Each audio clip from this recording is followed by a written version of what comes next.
In today's video, I will tell you one of the biggest mistakes that a beginner hacker can do. And guess what? It involves Kali Linux and ProxyChains. So if you are learning hacking right now, then definitely avoid doing this mistake. Let's get started.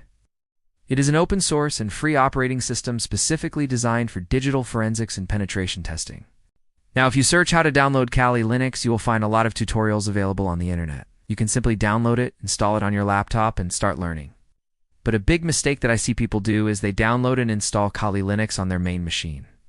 So I will execute napt4 f192.168.1 and I will hit enter. As you can see, nap is scanning my local network.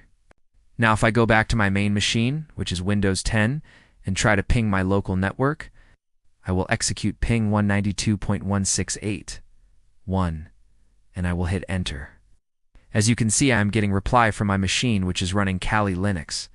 But if I go back to my Kali Linux machine and try to ping my Windows machine by using its IP address, I will execute ping 192.168.11 and hit enter.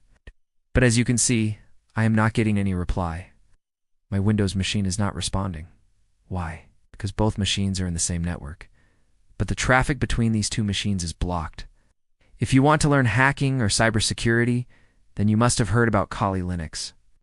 Now you can see I am getting reply from my Windows machine. So this is how you can restrict the access to your Kali Linux machine from other machines. And this is how you can avoid the mistake of installing Kali Linux on your main machine. You can simply create a virtual machine of Kali Linux, install it on your virtual machine, and practice on it. Also, if you want to know the best Linux distribution for hacking, then check out this video.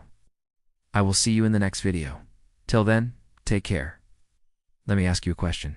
What is the primary goal of a hacker or a penetration tester? It is to perform actions in a system which are not authorized. I thought that if I want to learn hacking, then I need to use Kali Linux on my daily driver, but it's not the case. So basically what happens is it allows you to chain multiple proxies, and it uses those proxies to hide your original IP address. So here I have installed ProxyChains on my Kali Linux virtual machine, and I will try to chain a public proxy. For this, I will open the terminal and execute the command ProxyChains, QC. Now here you will be prompted to enter the list of proxies. I will just copy the public proxy from here and paste it. Here you can use multiple proxies in this format. I will simply add another proxy here and hit enter. Now you can see it has successfully chained the proxies, and I will save this file as my proxy. Now let me show you my IP address. I will execute ifconfig command. Now if I copy my external IP address and paste it in what is my IP website, you can see it is showing the public IP address. It is not showing my local IP address. Trust me, you don't want to do that. Instead of that, you should follow these steps. First of all, you need to understand that whenever you are trying to hack someone's system or you are trying to do some penetration testing, then you need to hide your presence. In other words, you need to hide your IP address. And the best way to do that is by using proxies.